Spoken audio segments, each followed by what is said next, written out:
Salut tout le monde, bienvenue à cette présentation de Sur la glace, édition numéro 18 de la saison 2020-21.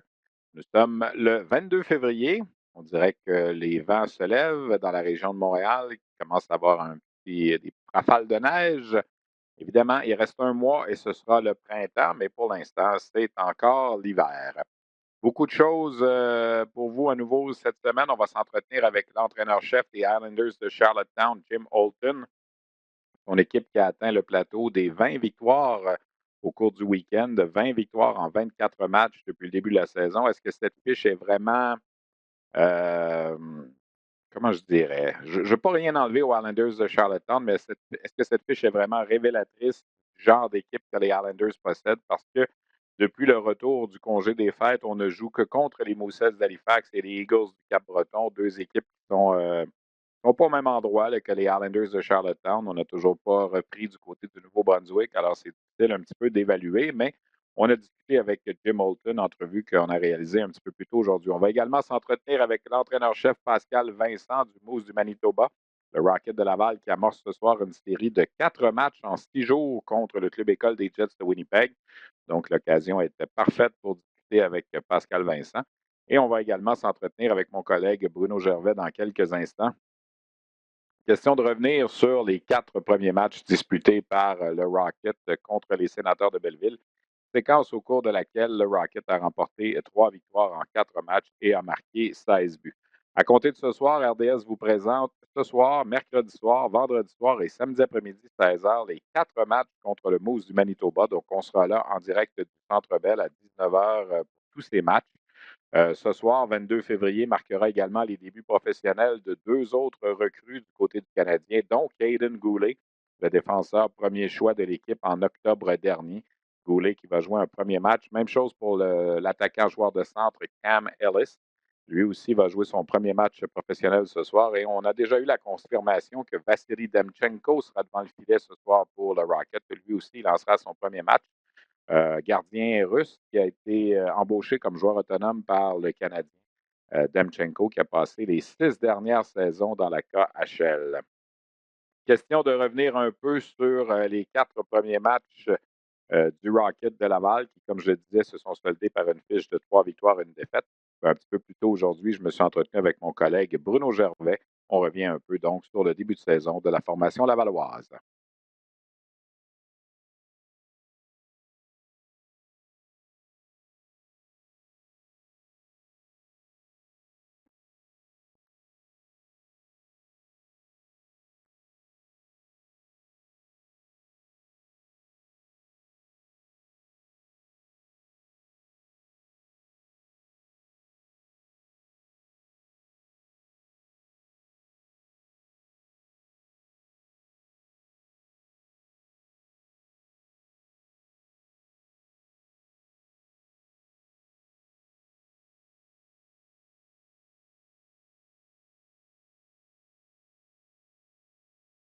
Que c'est provenu de partout au niveau offensif. Et les vétérans ont bien fait ça. Les vétérans ont même sonné la charge. Wheels, Veilleux était très bon. Vedemo était très bon. Le capitaine Ouellette a été bon. Puis les jeunes, les belles surprises, là, Harvey Pinard, Teasdale qui marque leur premier but, Ilonen qui match en match, on le voyait grandir, devenir à l'aise. Donc, il y a beaucoup, beaucoup de positifs en général. Oui, ils ont gagné 3 des 4 matchs contre Belleville, puis même déclassé Belleville dans certains de ces matchs-là au niveau du pointage. Il ne faut pas oublier que les Sénateurs de Belleville, c'en est une des organisations avec beaucoup, beaucoup de jeunes talents, une banque d'espoir. Donc, c'est une des bonnes équipes dans la Ligue américaine, mais c'est sûr que les circonstances sont bien différentes pour être capable d'évaluer contre toutes les équipes de la Ligue. D'avoir fait jouer là, quand même beaucoup de monde. Tu as parlé de la profondeur, c'est ça qui est bon aussi. Il y a quoi? Là, il y a 26, 27 joueurs différents là, qui ont joué des matchs jusqu'ici, puis on s'en sort quand même avec une fiche de 3 victoires et une défaite. Alors, oui, il y a de la profondeur, mais la profondeur a été, comment je dirais ça, acceptée, je pense, par tout le monde aussi, le concept. Moi, j'ai toujours dit, Joël Bouchard, depuis aussi longtemps que je me rappelle, une de ses bonnes qualités, je pense, c'est un vendeur. C'est le vendeur de son système, vendeur de ses convictions, puis tout ça. Puis là, à date, en tout cas, c'est sûr que c'est 4 matchs, mais il a réussi à vendre le concept avec tout le monde, on dirait. Là. À 100%. Et selon moi, ça commence avec ton groupe de vétérans, de leaders que tu as dans cette équipe-là. Et Joël, par respect, a donné les 2 premiers matchs, surtout aux joueurs qui étaient là l'année dernière. Quand le Rocket avait fait se pousser là vers les séries, il y avait eu une excellente fin de saison tout juste avant le début là, du COVID. Et c'était une équipe qui était sur une lancée. Par respect, il a décidé d'aller avec ce même noyau-là, ce noyau de vétérans qui ont vraiment acheté. Et Joël Bouchard a été très impressionné, malgré le fait qu'il y a un peu plus de 11 mois entre les 2 matchs. Mais il y a une continuité dans ce qu'il faisait l'année dernière à cette année. Quand on nomme les vétérans, là, que ce soit les Lynch, les Dauphins qui étaient là, Xavier Ouellet, je le mentionnais un peu plus tôt, Olofsson, Leskinen, il y avait un groupe de vétérans qui ont continué, qui ont donné le ton. Ça permet à ces jeunes-là, Harvey Pinard, Ilonen, Maïchak, de se présenter et d'emboîter le pas et de juste y aller dans la culture, dans l'ADN que le Rocket a, et ça l'a paru. Il y a eu un match qu'ils ont perdu, mais Stéphane, ça rappelle le 3e match, c'était très serré. Ça peut aller des 2 côtés. Un but un peu malchanceux. Je pense que Primo n'avait rien à se reprocher dans ce match-là, mais ça l'a tourné. Ce match-là a tourné en faveur des Sénateurs de Belleville. Mais en gros, là, quand on parle de structure, de façon de faire, de jouer de la bonne façon, selon moi, ça part avec ce groupe de vétérans-là qui a donné le ton. Puis les jeunes ont été capables. C'est des bons joueurs de hockey. Et tranquillement, là, on est en train de récolter les fruits des efforts là, de Marc Bergevin les 2 dernières années, de renflouer cette banque-là d'espoir, d'amener du talent dans son organisation. Mais c'est une organisation qui a son ADN. Quand tu réussis à implanter du talent comme ça, tu peux avoir des résultats un peu plus rapides qu'une équipe qui a moins de talent. On avait fait de la place pour 2 matchs à Mial Frolik. Ça fait partie du rôle d'une équipe école de quelquefois recevoir des vétérans de la Ligue nationale. C'est pas évident quand même pour lui, pas jouer de la saison. 850 matchs en carrière dans la Ligue nationale, n'avait jamais joué dans la Ligue américaine. Par contre, Bruno, ça a été tiède quand même, il faut être honnête. Là, je sais qu'il manquait peut-être un peu de synchronisme, là, mais est-ce que ce gars-là a montré pendant ces 2 matchs-là qu'il était prêt à aider le Canadien cette semaine si jamais il y avait des blessés? On est resté un peu sur notre appétit, je pense. Hein? Oui, je pense, puis j'ai l'impression que même mentalement, il voulait se replacer. Quand tu viens jouer ces matchs-là en conditionnement comme ça, c'est des matchs hors concours, c'est plus de retrouver son synchronisme, de compétitionner, de faire des jeux sous la pression. Il y a bien des détails dans son jeu qui n'étaient pas encore là. Est-ce que c'était juste par le fait que c'était pour lui un match hors concours ou il n'est pas encore rendu là? C'était rien de convaincant, mais tu sais exactement ce que tu reçois avec Michael Frolik. Il a joué sur le désavantage numérique.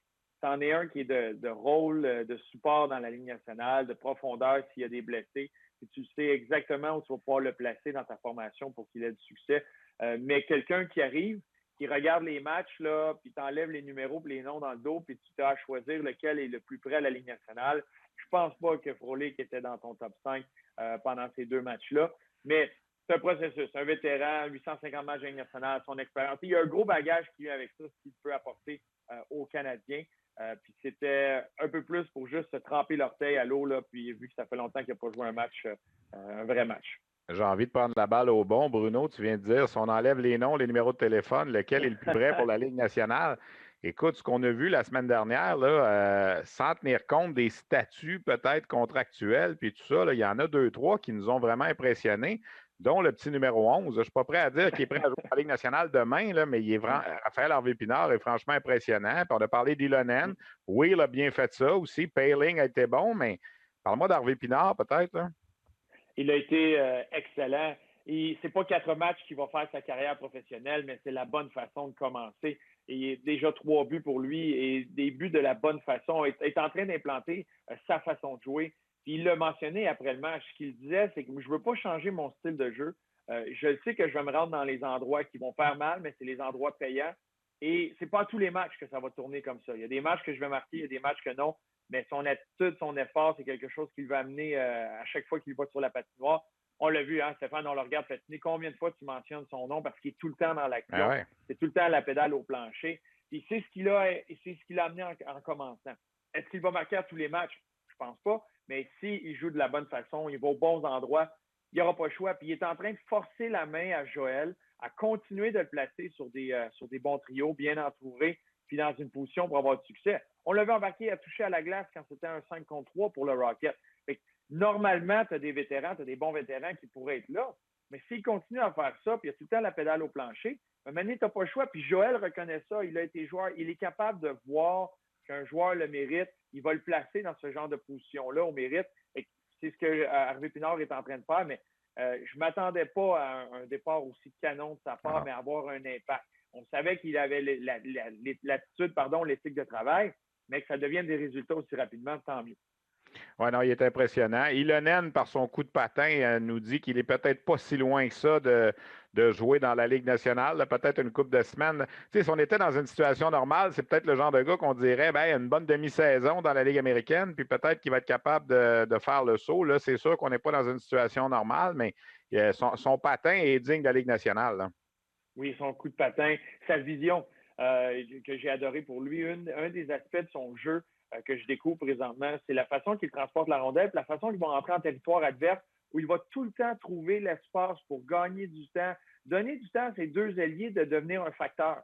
Au lieu de se rendre directement sur le défenseur puis de devoir faire un jeu, souvent il utilisait sa vitesse pour justement contourner, trouver un espace libre en territoire adverse en entrée de zone. Et là, ça permettait aux joueurs de venir supporter, de venir prêt pour une petite passe puis créer un jeu. Blandesi l'a mentionné quand il a joué avec lui. C'était la même chose avec Ryan Poehling, parlait de lui après le match, après le dernier match, à quel point il a de la vision. Quand il a la rondelle, tu as juste à te positionner, à trouver un endroit sur la glace qui va te trouver. Il utilise très bien son patin. Il y a encore de l'ajustement à faire dans son jeu. Il a été cogné durement à plusieurs reprises et des fois, j'ai l'impression que c'est juste par réflexe. N'a pas pris le temps de prendre l'information, qu'est-ce qui s'en venait comme pression, parce que peut-être qu'il pensait qu'il avait un peu plus de temps. Donc, il y a cette facette-là qui était ajustée. Mais quand tu parles d'atouts purs, des choses qui ne s'enseignent pas vraiment ou très difficiles à enseigner, mais lui, il les a. C'est bien plus fun de travailler avec un joueur comme ça puis de l'amener à peaufiner son jeu pour le prochain niveau. Ça va faire du bien de voir une autre équipe que les Sénateurs de Belleville cette semaine. RDS, on va être là ce soir là, pour ceux qui nous écoutent en date du 22 février. On sera là mercredi, vendredi et samedi. Le Moose du Manitoba avec Pascal Vincent qui s'amène. Je pense que pour tout le monde, c'est le fun aussi de voir d'autres équipes, de pouvoir comparer un peu. Et si je me fie à ce que Pascal me disait, il s'attend que ce ne soit pas facile contre Laval. Il m'a dit que c'était peut-être une des bonnes équipes là, de la section. Puis je pense pas qu'il lançait des fleurs gratuitement. Là. Non, tu as entièrement raison. Ils se connaissent bien. Joël et Pascal se connaissent très bien. Et Manitoba a joué contre le Rocket l'année dernière. Ils le savent, c'est quoi l'ADN. Ils savent c'est quoi la façon de jouer du Rocket. Le Rocket, depuis que Joël Bouchard est à la barre, c'est une équipe contre qui c'est difficile de jouer parce que ça va être très hermétique, ça va être très intense. Puis tout ce qui est bataille pour les rondelles, les batailles 50-50, il y a tellement de fierté qui est prise par le Rocket de les rendre difficiles, d'essayer de les gagner. Donc, tu sais que quand tu t'en viens à Laval, tu as besoin de mettre tes bottes de travail, puis ça ne sera pas évident, il n'y a rien qui va t'être donné. C'est une équipe qui est bien préparée et j'ai bien hâte de voir, surtout qu'il y a eu quelques jours de congé entre Belleville et la série contre le Moose du Manitoba. Donc oui, ça va être intense. Selon moi, je pense qu'on a vu du hockey très intense depuis le début de la saison. Il y a de la compétition à l'interne à Laval. Les gars veulent rester dans la formation et là, la stratégie a changé de Joël. Pendant les 4 premiers matchs, il voulait faire jouer tout le monde. On a permis aux jeunes de jouer. Et il l'a dit, contre le Moose du Manitoba, ça va être différent. Mon approche va être différente. Fait, comme joueur, le message est clair. Tu vas mériter ton temps en glace, tu vas devoir pousser. Fait, moi, je m'attends à ce que peu importe qui est dans la formation ce soir, en match 22, le premier match contre Manitoba, bien, présentement, tu es en train de te battre pour ton temps en glace encore plus que dans une saison normale parce que tu en as plusieurs qui attendent en arrière qui veulent endosser l'uniforme. Bruno, toujours intéressant. On va se voir ce soir 19h sur les ondes d'RDS, 18h30, émission d'avant-match Hockey 360. Puis on rappelle nos rendez-vous mercredi, vendredi et samedi. Merci beaucoup, Bruno. Bien, merci à toi, Steph. On passe la semaine ensemble. Ça va être le fun. Tu vas me voir plus souvent que ta femme. Je ne sais pas si c'est une bonne nouvelle. En tout cas. Merci, salut. Alors voilà, pour compléter donc cet entretien avec Bruno Gervais, peut-être vous mentionnez les changements à l'alignement ce soir. Alors, Joel Teasdale sera laissé de côté pour une première fois, lui qui a disputé les 4 matchs. On va laisser de côté également Yann Michak, le jeune Tchèque qui avait joué les 2 derniers matchs. On va également laisser de côté Brandon Baddock par rapport au dernier match. Alex Belzile n'est toujours pas en mesure d'effectuer un retour au jeu. En défensive, on l'a dit, l'entrée de Caden Goulet, c'est Josh Brook qui sera laissé de côté puisqu'on veut on veut donner un autre match là, à Gianni Fairbrother qui a fait quand même des bons débuts vendredi dans le cas de ce jeune défenseur là, qui est arrivé de la Ligue de l'Ouest. Donc, Fairbrother va jouer ce soir et surtout le gros changement, on va voir Vassili Demchenko devant le filet. Ça devrait être intéressant. Le gardien russe qui a passé, comme je le disais, les 6 dernières saisons dans la KHL a quand même remporté 81 matchs en KHL en 212 sorties. Ce sera son baptême de la Ligue américaine. Troisième gardien utilisé cette année par Joël Bouchard. McNevin a eu un match juste ici. Primo a eu 3 matchs et là, ce sera le premier de Demchenko à qui le Canadien a fait signer une entente le 21 avril 2020. Et cette semaine, avec 4 matchs en 6 jours, j'ai comme l'impression qu'on va voir Primo mercredi et probablement un des 2 matchs du week-end. Et peut-être que McNevin aura l'occasion d'avoir un autre match aussi au cours du week-end. Ce sera intéressant. L'équipe qui visite à compter de ce soir, le Moose du Manitoba a remporté 2 de ses 4 premiers matchs face aux Marlies de Toronto. C'est le club école des Jets de Winnipeg, des Jets qui ont repêché un petit peu moins au cours des dernières années et leurs jeunes ont gradué peut-être un peu plus rapidement qu'on pensait, de sorte que l'équipe du Manitoba est quand même très jeune. Lorsqu'on regarde particulièrement à la ligne bleue, il y a beaucoup de jeunes de 21, 22 ans qui s'aligne pour le Moose du Manitoba. Kovacevic, 22 ans. Gawanke, 21 ans. Billy Ainola, 19 ans. Bourque, 22 ans. Samberg, 21. Chisholm, 20. Alors, c'est une défensive très jeune. Il y a Jimmy Oligny là, qui fait peut-être un peu figure de vétéran avec ses 27 ans. Mais sinon, là, on parle d'une défensive extrêmement jeune. D'ailleurs, il en sera question dans cet entretien que je vous présente à l'instant avec l'entraîneur-chef du club école du Moose du Manitoba. Il entreprend sa 5e saison à la barre du Moose, Pascal Vincent. Notre invité, je suis extrêmement heureux de le retrouver, l'entraîneur-chef du Moose du Manitoba, Pascal Vincent, qu'on rejoint avant le départ de l'équipe de Winnipeg en prévision de 4 matchs vers Montréal pour jouer contre le Rocket. Pascal, j'ai envie peut-être de te demander d'abord et avant tout, comment tu trouves ça, la situation en ce moment de devoir jouer des séries de matchs? Vous venez de jouer 4 matchs contre Toronto, vous en avez joué 4 matchs. C'est pas une situation qu'on voit habituellement au hockey, à part des séries éliminatoires, évidemment. Hein? Mais la situation est pas normale comme la situation qu'on vit tout le monde avec la pandémie. On est vraiment chanceux. Je pense qu'on est dans une situation où on est privilégié de pouvoir jouer des matchs de hockey. Hein? C'est comme ça qu'on l'approche. Écoute, la moitié de notre équipe, je ne connais pas vraiment les joueurs. J'apprends à les connaître en ce moment. On est très, très jeunes. On fait jouer des juniors. Donc, c'est une situation qui est particulière, évidemment, mais au bout de la ligne, Steph, on est privilégié de pouvoir jouer au hockey. C'est sûr, de ne pas avoir de spectateurs, ça fait une différence, puis ça nous fait apprécier que les gens qui viennent au match font partie de la game, ils font partie de l'événement. On s'ennuie d'eux autres. Par contre, de pouvoir jouer des matchs, c'est quelque chose qu'on se sent très privilégié. On parle beaucoup avec Joël Bouchard, évidemment, à Montréal. La situation, je ne sais pas si c'est tout à fait la même avec toi. Joël, il y a beaucoup de joueurs à sa disposition, trop de joueurs, même en ce moment, il est obligé de faire des rotations un peu. Comment c'est la situation, tout ton nombre de joueurs? Je pense que tu as des joueurs des Canucks de Vancouver aussi qui se retrouvent avec ton équipe. Parle-nous de ça un petit peu. Hein. On n'a pas nécessairement ce luxe-là. Stéphane, on est pas mal à la limite de joueurs minimum. Évidemment, il y a toujours des blessés. Ce qui complique la situation pour nous dans la Ligue américaine, c'est un peu le taxi squad. Ici à Winnipeg, je peux juste te parler de ce que je connais. Là. Donc, on a des joueurs qui sont avec le taxi squad qui pourraient revenir avec nous autres pour notre série contre Laval, mais ils ne pourront pas jouer. Les Gustafsson puis Vesalainen auraient pu venir jouer des matchs avec nous. Par contre, on ne peut pas les amener parce que l'avion des Jets va arriver trop tard. Nous autres, on va être déjà partis. Mais ça aurait été un moment où on aurait pu avoir ces joueurs-là. Donc, on a 2 joueurs de Vancouver. On a Gray Ovac, qui est un attaquant, que lui est un vétéran. Et puis, les Canucks voulaient le faire jouer au Canada pour qu'il puisse le rappeler. Puis, on avait Sautner, qui est un défenseur, mais lui, il était rappelé. Là, il est resté avec nous autres juste pendant une petite période de temps. Là, il est retourné. Puis, on a un jeune gardien de but, c'est un junior, il a 19 ans, Sea Loves. Puis lui, on ne sait pas si on va le jouer encore, mais il voulait le garder au Canada. Donc, on a fait ça pour eux. en même temps, ici, là, on a plusieurs invités des collèges américains, mais on n'a pas beaucoup de vétérans. On a 3 vétérans, en fait. Là, donc, on joue nos jeunes. Les Jets n'ont pas repêché beaucoup dans les dernières années. Je regardais l'an passé, seulement 4 joueurs. Il y a eu des transactions puis tout ça. Est-ce que tu sens que la banque d'espoir est peut-être un petit peu plus mince que ce qu'on pourrait souhaiter? Bien, nos jeunes joueurs ont gradué très rapidement.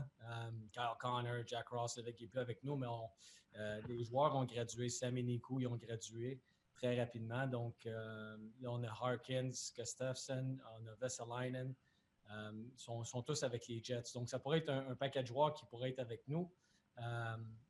Mais évidemment, notre banque de joueurs, là, on a Ville Heinola qui est avec nous, qui avait commencé la saison avec les Jets l'an passé. On a Sandberg qui a 21 ans, qui est avec nous présentement. Donc, on a notre premier choix, mais il a 18 ans. Il joue sur ses années de 18 ans, Cole Perfetti. Donc, on a quand même notre banque de joueurs, mais on n'est pas aussi garni qu'on l'était dans le passé. Tu vois comment cette série-là de 4 matchs contre Laval, vous êtes sorti contre Toronto, 2 victoires, 2 défaites. Laval a quand même bien fait là, contre Belleville. Comment tu entrevois ça, cette série-là? Je pense que ça va être difficile pour nous. Je pense que Laval a probablement l'équipe la plus expérimentée des 5. C'est une bonne formation, donc ça va être parfait. C'est exactement ce qu'on veut voir. Je pense que ça va être plus physique que ce qu'on a vu contre Toronto. Donc, on va voir nos joueurs, comment ils vont se débrouiller dans tout ça. Notre groupe de défenseurs est vraiment très jeune. Il y a 20, 21, 19 ans, 20 ans, 21, 22. On a Jimmy Oligny, qui est un peu le grand frère là, à la ligne bleue. Lui, il a 27 ans, mais à part de ça, c'est 22 ans ou moins, pratiquement. Donc, ça va être intéressant de voir comment nos jeunes vont réagir. Ça va être un bon test. Le fait de ne pas savoir s'il va y avoir des séries éliminatoires, puis de ne pas savoir comment tout ça se passe, est-ce que tu sens que ça change la préparation? On veut se battre pour 2 points, c'est toujours ça le but des games de hockey habituellement. Puis là, on va finir premier, ça va être le fun, mais on va gagner quoi à la fin? Oui. Mais je pense, c'est ce que j'apprends dans tout ça, la pandémie. J'essaie de comprendre comment moi je fonctionne personnellement, puis comment on peut fonctionner à l'intérieur d'une équipe. Puis on reste toujours dans le moment présent, mais là, on est vraiment forcé à rester dans le moment présent, puis on va s'occuper du premier match. Jusqu'à tout dernièrement, on ne savait même pas si on allait jouer, où on allait jouer, combien de matchs qu'on allait jouer. Là, on sait qu'on va jouer 16 matchs en 27 jours. Donc, c'est une bonne commande. Mais on reste vraiment dans le moment présent. C'est sûr que la pas de faire les séries éliminatoires, c'est tout le temps, pour moi, c'est une motivation supplémentaire. Mais avec la situation où on vit présentement, puis c'est ce qu'on répète aux joueurs, on va garder le focus sur aujourd'hui, essayer de devenir meilleur aujourd'hui, et puis on verra ce qui va se passer. Mais il y a plein de choses on prend un peu l'analogie d'un arbitre qui fait un appel durant un match. On n'a aucun contrôle là-dessus. Présentement, on n'a aucun contrôle sur le futur. On peut juste être prudent dans notre approche à l'extérieur de la patinoire, puis essayer de performer sur la patinoire. Tu as évoqué tantôt Cole Perfetti, c'est un des gars que je voulais te parler. On l'a vu au championnat du monde de hockey junior, c'est un marqueur naturel, 2 saisons de 37 buts. Présentement, vous l'avez parce qu'il n'y a pas de hockey junior en Ontario. Si tu me parlais de lui un petit peu, là? Très intelligent. Je te dirais que ses lectures sur la patinoire sont extraordinaires. C'est un jeune qui comprend très rapidement. Il a compris la structure qu'on voulait qu'on utilise ici, parce qu'on utilise les mêmes systèmes. Le Jets puis le Moose, on utilise le même langage, les mêmes systèmes. Donc, il comprend ça très rapidement. Il est excellent. Sa vision est excellente. Donc, c'est un cérébral. Il n'est pas nécessairement, c'est pas nécessairement le plus gros. En fait, il n'est pas physiquement pas très fort, mais ses passes sont fortes, sont sur la palette. Il exécute bien les jeux. Il va gagner on dit sneaky good. Son bâton, on a l'impression qu'il va perdre sa bataille. Finalement, il la gagne. Donc, écoute, on avait commencé sur le 4e trio juste pour voir comment il allait s'adapter parce que c'est quand même un gros step pour lui. Finalement, il est sur nos 2 premières lignes. Puis, les 2 derniers matchs, il a bien fait. Deux peut-être questions avant de te laisser aller. Ça a beaucoup fait jaser l'arrivée de Pierre-Luc Dubois à Winnipeg. Tu travailles avec Éric, le père, puis tout ça. Comment vous avez vécu ça, vous autres, à l'interne? Puis, c'est sûr que vous aviez probablement un préjugé favorable envers Pierre-Luc aussi, qui est un excellent joueur, mais de par le fait qu'il habite à Winnipeg puis que son père est là, comment à l'interne ça s'est passé, cette transaction-là, puis cette acquisition-là? Puis avec Éric, tu imagines que c'est un sujet que tu jasais pas mal. Là. Vous devez être en constante discussion là-dessus. Là. Ben, Eric, en premier lieu, c'est un amateur de hockey. Il se connaît tout ce qui se passe dans la ligue. Puis évidemment, il suivait Columbus parce que PL était là.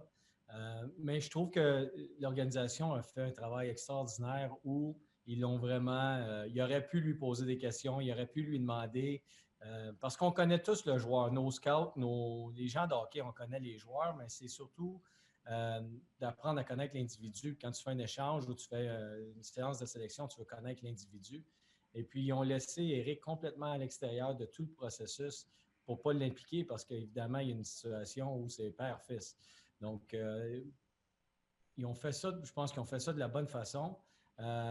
Puis même jusqu'à la dernière minute, le matin où ça s'est produit, Eric, il dit je pense que ça va être Winnipeg, je pense que ça va être Winnipeg. Puis moi, je savais que ça allait être Winnipeg, mais on n'a pas vraiment parlé parce qu'on voulait vraiment là, faire une séparation. Mais lorsque ça s'est produit, je vais t'avouer qu'il était très excité. Là. Ça n'arrive pas souvent là, que tu gagnes ta vie comme entraîneur pour une équipe professionnelle, puis que ton gars joue dans la même ville et il joue pour l'équipe de la Ligue nationale.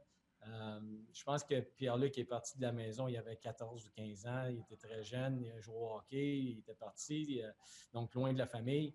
Puis d'aujourd'hui, d'être dans la Ligue nationale, puis que son père coach au niveau professionnel dans la même ville, c'est spécial. Je suis content pour eux autres. Dernière, peut-être pour toi, plus personnel. Ça fait 10 ans cette année, là, le changement de. C'était en 2011 que tu devais devenir l'entraîneur-chef de l'Armada, puis finalement, tu n'as jamais dirigé un match à Boisbriand. Tu vas fêter tes 10 ans cette année, 5 ans Ligue nationale, 5 ans Ligue américaine. C'est toujours agréable pour toi, quoi? C'est toujours. Stéphane, tu as connu l'organisation du Cap-Breton lorsque j'étais là avec M. Lynch. Le comparable est tellement. C'est similaire. Là. L'organisation est extraordinaire. La façon dont ils nous traitent, la façon dont ils gèrent la situation, toutes les situations. C'est une organisation qui est très, très proche. On travaille, je te dirais que le coaching staff, les Jets et le Moose, on est un coaching staff, mais on travaille avec deux équipes différentes. On est en communication constante. Eric va parler avec Charlie Huddy. Marty Johnston va parler avec Jamie Compon. Il y a des liens directs. Je suis en lien direct avec Paul, puis Chevy, puis Craig Eisinger. Donc, on travaille bien ensemble. On est bien traités. La seule affaire que les gens pensent lorsqu'ils pensent à Winnipeg, c'est le froid. Puis, oui, il fait froid. Mais un coup que tu as compris ça, le reste, là, écoute, les écoles, ma fille va à l'école ici, une super bonne école. Les gens sont vraiment très respectueux. Je suis vraiment très heureux ici. Merci beaucoup, Pascal. Ça va être le fun de te voir. Ben, on se verra pas. On va te voir de loin là, parce qu'on ne peut pas descendre parler aux entraîneurs. Mais en tout cas, le RDS présente les 4 matchs à la télé cette semaine. Ça fait que ça va donner la chance aux gens qu'on parle de toi un peu puis qu'on renoue. C'est toujours agréable avec toi. Merci beaucoup. Merci, Stéphane. Alors voilà, Pascal Vincent, ex-entraîneur-chef de la Ligue junior majeure du Québec avec les Eagles du Cap-Breton, avec le Junior de Montréal. Et il a fait le saut avec l'organisation des Jets, comme on le disait, il y a 10 ans, 5 ans comme entraîneur adjoint avec le club de la Ligue nationale, avec les Jets, avec Claude Noël et par la suite Paul Morris. Et maintenant, 5 ans, 5e année comme entraîneur-chef avec le Moose du Manitoba. Peut-être une petite nouvelle pour compléter ce segment sur la Ligue américaine. Morgan Geekie des Wolves de Chicago a été choisi le joueur de la semaine. 4 buts et une passe en 2 matchs. D'ailleurs, les Wolves de Chicago ont 7 victoires et aucune défaite. Un excellent départ dans la Ligue américaine. Ils ont joué 2 matchs contre Iowa en fin de semaine, ont remporté les 2 matchs. Parmi les équipes qui connaissent des bons départs, également les Ghosts de San Diego avec 7 victoires et une défaite. Les Roadrunners de Tucson, 4 victoires, aucune défaite. Ce sont des bons départs. Pour Lehigh Valley aussi, 3-0-1. Alors, ce sont des formations là, qui vont bien dans la Ligue américaine. On vous rappelle nos 4 rendez-vous cette semaine. Lundi ce soir, donc le 22, mercredi le 24, vendredi le 26 et samedi le 27 en après-midi pour des matchs du Rocket sur les zones de RDS.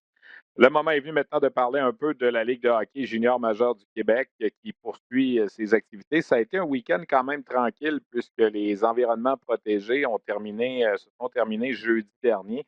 Donc, il y a eu des matchs jusqu'à jeudi, Mais en fin de semaine, il y a eu seulement 3 matchs dans les Maritimes. Un match vendredi, un match samedi, un match dimanche, impliquant bien sûr seulement 3 équipes, Charlottetown, le Cap-Breton et Halifax. Pourquoi? Parce que c'est toujours au neutre aussi pour ce qui est du Nouveau-Brunswick. Vendredi dernier, j'ai mis en ligne une chronique où je m'étais un peu entretenu avec Sylvain Couturier, le directeur général du Titan Acadie Batters. On commence à, on commence à taper du pied là, au Nouveau-Brunswick parce qu'on n'a pas joué depuis 3 mois maintenant. Là. Lorsqu'on a mis tout ça sur pause au Nouveau-Brunswick le 20 novembre, on ne savait pas trop quelle était pour être la suite. Il y a eu le congé des fêtes. On a repris, on a effectué un retour au début janvier dans chacune des villes. On s'est entraîné. Mais les 3 équipes du Nouveau-Brunswick n'ont jamais été capables de repartir leur saison. Le Moncton, Saint John et Batters, on est arrêté. De sorte que là, il y a seulement que des matchs entre les 2 équipes de la Nouvelle-Écosse et les Islanders de Charlottetown qui ont pris une certaine avance, si j'ose dire, sur le calendrier. C'est à souhaiter que le Nouveau-Brunswick puisse renouer avec la compétition sous peu parce que des matchs Halifax-Cap-Breton, Halifax-Charlottetown et Charlottetown-Cap-Breton, ça devient un peu long. Les Islanders de Charlottetown ont 24 matchs de jouer jusqu'ici. Ils en ont joué 18 de ces 24-là contre les 2 équipes de la Nouvelle-Écosse. Ça change les données un peu. Je ne veux rien enlever aux Islanders de Charlottetown qui ont 20 victoires, 4 défaites, mais tu as joué 10 matchs contre Halifax et 8 contre le Cap-Breton, 2 équipes qui sont un peu en reconstruction, disons-le comme ça, cette année. Ça fausse un peu peut-être les données. C'est un sujet que j'ai abordé avec Jim Holton, une entrevue que je vais vous présenter dans quelques instants, mais peut-être juste faire un retour un petit peu sur ce qui s'est passé avec les équipes de la Ligue de hockey junior majeur du Québec basées en sol québécois. Ben, les Foreurs de Val-d'Or ont vraiment balayé leurs 4 matchs à Shawinigan. Ils ont vaincu 2 fois Boisbriand, une fois Shawinigan, une fois Sherbrooke. L'Armada, justement, ça a été plus difficile, une seule victoire en 4 matchs, de sorte que les Foreurs de Val-d'Or ont maintenant 40 points au classement en 24 matchs contre 29 pour l'Armada en 20 matchs. Les Foreurs ont vraiment pris le premier rang du classement parmi les équipes de la section ouest. Les Foreurs qui, incidemment, ont gagné leurs 7 derniers matchs depuis le retour des activités, une fiche de 8 victoires, une défaite. Les Foreurs ont vraiment une grosse machine et roulent à un rythme d'enfer. Un bon mot également pour les Huskies de Rouyn-Noranda qui, dans l'environnement protégé de Québec, ont signé 3 victoires en 4 matchs. Ça a été quand même une bonne performance pour les Olympiques. Le Phoenix de Sherbrooke a réussi à aller chercher 2 victoires, dont une contre Boisbriand. Ça a fait du bien également au cours des dernières semaines. Les Remparts, ben voilà une autre équipe sans rien leur enlever. Là, ils ont gagné leurs 5 derniers matchs. Ils ont été 4-4 dans la bulle de Québec, mais ils ont joué beaucoup de matchs, les Remparts, depuis le début de l'année, contre Rimouski et Bécomo. Alors, encore une fois, ce sont des fois des chiffres qui peuvent fausser les données. Lorsqu'on tu joues 8, 9 fois, 10 fois contre des clubs en reconstruction, ben, ça devient un petit peu plus facile d'encaisser les victoires. Alors, 13 victoires, 4 défaites, 3 défaites en bris d'égalité pour les Remparts. Ça a tellement bien été qu'on a devancé les Cataractes de Shawinigan au classement de la section S. 29 points en 20 matchs pour Québec, 28 en 22 pour Shawinigan. Chicoutimi n'est pas loin. Victoriaville n'a pas joué, était en quarantaine, évidemment, depuis l'environnement protégé de Chicoutimi. On a dû passer 14 jours enfermés dans des chambres d'hôtel au Saguenay. Ça n'a pas été évident. D'ailleurs, lundi dernier, je me suis entretenu avec l'équipe des Tigres de Victoriaville. On a fait une petite conférence via Zoom, question de leur changer les idées un peu, raconter des anecdotes et tout ça. Je pense que ça a été bien apprécié de la part des Tigres de Victoriaville et ça m'a permis un peu d'échanger d'une façon différente avec entraîneurs et joueurs des Tigres. Ils sont de retour à l'entraînement et ils seront de retour dans le prochain environnement protégé qui va commencer samedi. En fait, il y aura 3 nouveaux environnements protégés, des bulles, c'est selon comment on appelle ça. Il y en aura une à Gatineau, une à Chicoutimi, une à Rimouski. À chacun des endroits, il y aura 4 équipes. Et à chacun des endroits, pendant 9 jours, on va jouer 6 matchs. Alors, si ça se passe bien, là, il y aura 6 matchs par équipe à Gatineau, 6 matchs par équipe à Rimouski et 6 matchs par équipe à Chicoutimi. Ça va faire encore une fois avancer le calendrier. Selon ce que j'ai pu apprendre, et j'en ai parlé un peu dans ma chronique au rds.ca vendredi, après ces 3 séances-là, on aimerait ça créer 2 autres environnements protégés là, en mars. Et la saison pourrait se terminer au début du mois d'avril. Les séries éliminatoires vont commencer par la suite. La durée des séries, la longueur des séries C'est pas clair encore. Tout ça va dépendre de la décision que va prendre la Ligue canadienne en regard du tournoi de la Coupe Memorial. Au moment où on se parle, le tournoi de la Coupe Memorial est prévu à la fin juin à Oshawa ou à Sault-Sainte-Marie en Ontario, sauf que l'Ontario, là, en ce moment, n'a toujours pas de date à quel moment on va relancer les activités. Alors, c'est sûr que s'il n'y a pas de hockey en Ontario, ça va être difficile de tenir une Coupe Memorial en Ontario. J'avais suggéré à un certain moment, est-ce qu'il pourrait y avoir une Coupe Memorial qui pourrait être donnée si l'Ontario ne joue pas, exemple, un gagnant du Québec contre le gagnant de l'Ouest, une série.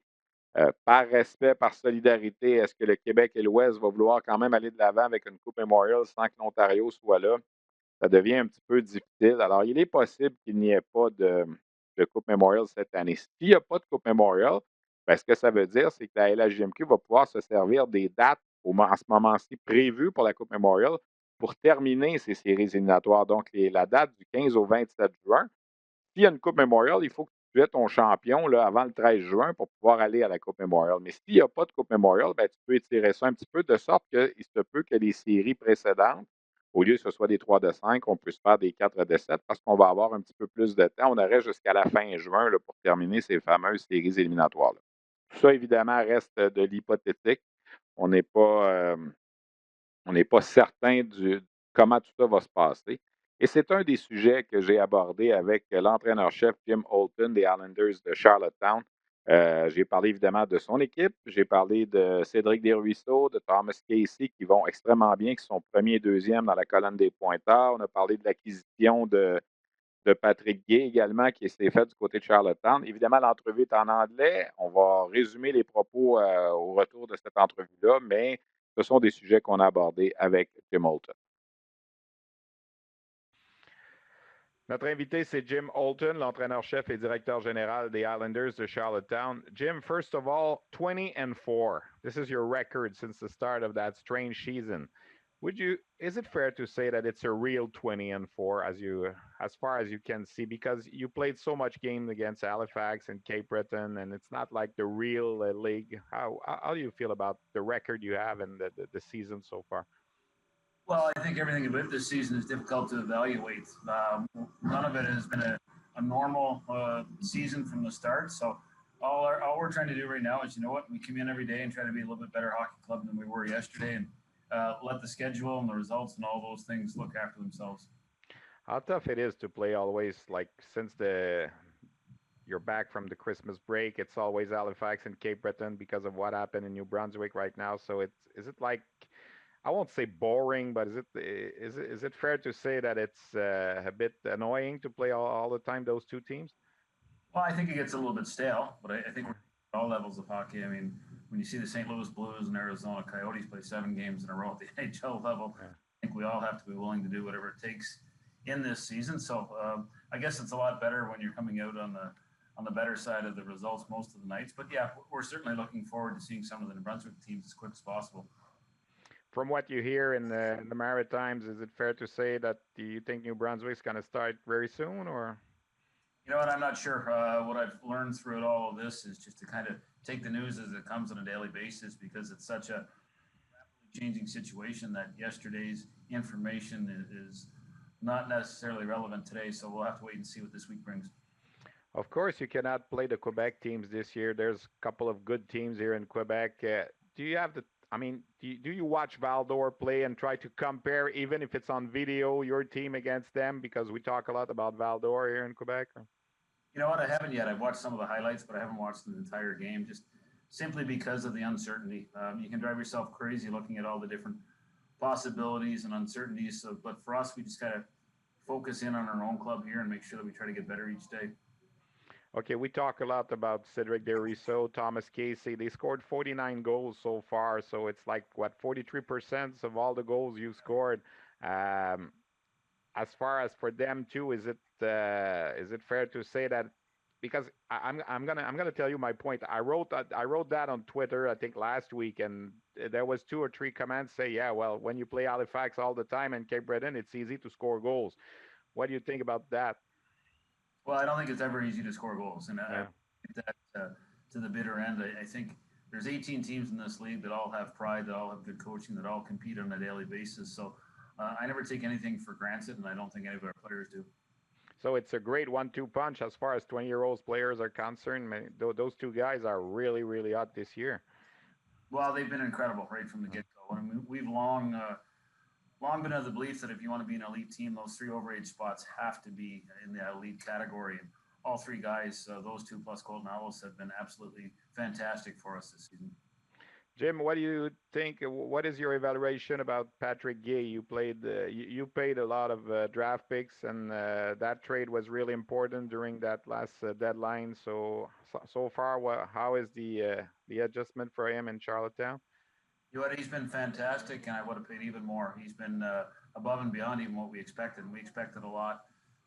His first weekend, he was coming out of quarantine. It wasn't really fair to evaluate him, but boy, once he got a week of rest and a week of practice under us, he's been terrific. I think he's a bona fide top-line offensive threat in this league, and will just continue to get better with more experience. Jim, you mentioned, and you were true about that it's important to have a solid group of 20-year-olds players if you want to have success in junior hockey. Sometimes we say it's important when a team wants to win to have 2 good European players too. You don't have any Euro players. I know they were supposed to be there, only 17 years old, but do you have any news about those 2 guys, Brabenach, Mensik? Is it dead, or is it still possible that they're going to come? Or? Well, it's probably on life support would be the best way to put it. I'm not sure it's favorable right now. Both kids are Czech Republic candidates, but unfortunately we can't get entry into Canada. So in our minds, we're just going to move on with the fact that they're probably not going to be here. And if for some strange twist of fate they do end up here, it will be a bonus situation for us. Are you going to keep their rights for next year, or? Yeah, that's the plan right now. Obviously, we'll reevaluate once the season gets done and we get more information about what the import draft will look like and maybe what our needs are. But they certainly fit into our picture. I think when we took them both, being 17 years old, the plan was for them to be here for a couple of seasons. And we've got reports on Brabenich in particular, who's playing in the Pro League over there. Fortunately, Mensik falls in the category of a lot of young guys that hasn't got much game action this year, but still a kid with a lot of promise. Okay, and what about the playoff format? We heard something about the leagues. They want to do like intra division till the end, and then maybe make a little tournament with 1 maritime teams and 2 teams from Quebec. Do you see that possible, or? You know what? I'm not sure. I think we have to leave ourselves open to a lot of possibilities. And the hard part in this situation right now is trying to plan anything too far into the future. I think we're just going to have to wait and see what the next couple of months unfolds. I think with the vaccinations and with the whole COVID situation, it's encouraging to see what's happening in Quebec with the bubble situations. They've dodged a few bullets, but they've done a wonderful job getting a number of games up and running. And I think it's hopeful from everybody's perspective that we can have as close to a legitimate playoff and really crown a President's Cup champion. I think that's important for all of us. And even if there's no Memorial Cup this year, how would you assess that with the nice team you have this year? Well, again, it is what it is. I don't think you can worry about that. It's under control. And to me, President's Cup is probably more difficult to win than Memorial Cup. Memorial Cup's a tournament, and a tournament a chance, in my opinion. But I think to battle through the rigors of a long season and come out as a President's Cup champion, that means one heck of a lot to all these franchises. Well, Jim, thanks. You certainly have a team fun to watch. I watch a couple of games on the web, on Eastlink. That's what we can do so far. But it's always spectacular to see the way Deriso is playing, and Casey too. And you mentioned Ellis too, and you have a couple of good guys. So congratulations so far what you did. Keep going, and congratulations for win number 200 in the Quebec Junior Hockey League. It was last week. I don't know if it's because you're getting old, but 200 wins in the OHL and 200 wins in the Quebec, it means you've been there for a long time, eh? Yeah, absolutely. I think it's more a product of age than anything, but certainly nice to get and a byproduct of a lot of good teams. Thank you, Jim. See you. Thank you. Alors voilà, entretien avec Jim Holton, peut-être un des entraîneurs-chefs les plus sous-évalués dans la Ligue de hockey junior majeur du Québec. Il abat tout un travail avec les Islanders de Charlottetown à sa 6e saison dans le circuit. Comme je mentionnais en fin d'entrevue, il a atteint le plateau des 200 victoires dans la LHMQ. Il a également gagné 200 matchs comme entraîneur-chef dans la Ligue de l'Ontario. Pour résumer un peu ses propos, évidemment, je ne veux pas diminuer la performance des Islanders de Charlottetown cette année. 20 victoires, 4 défaites, c'est excellent. Mais ils ont joué 10 matchs contre Halifax, 8 matchs contre le Cap-Breton et seulement 3 contre Moncton, 2 contre Saint John et 1 contre Bathurst. Saint John et Bathurst sont peut-être les 2 autres bonnes équipes là, de la division des Maritimes. On les a presque pas affrontés. Même chose au niveau individuel. Cédric Desruisseaux et Thomas Casey, ils ont 49 des 114 buts des Islanders depuis le début de la saison. Sans rien leur enlever, ben, ils jouent contre des défensives un peu plus faibles. Alors, on aimerait voir les Islanders de Charlottetown contre, évidemment, les autres bonnes équipes des Maritimes, mais aussi contre les bonnes formations en sol québécois. Ça nous donnerait une meilleure évaluation. J'ai posé la question à Jim Holton s'il avait regardé des matchs, par exemple, des Foreurs de Val-d'Or. Il a dit non, pas encore. Je ne veux pas me casser la tête avec ça. J'ai vu des faits saillants, mais pas regarder un match au complet. Pour l'instant, on ne sait pas ce qui va arriver à la fin. Alors, se concentre un peu plus sur le quotidien de son équipe et les équipes des Maritimes qu'il a à affronter.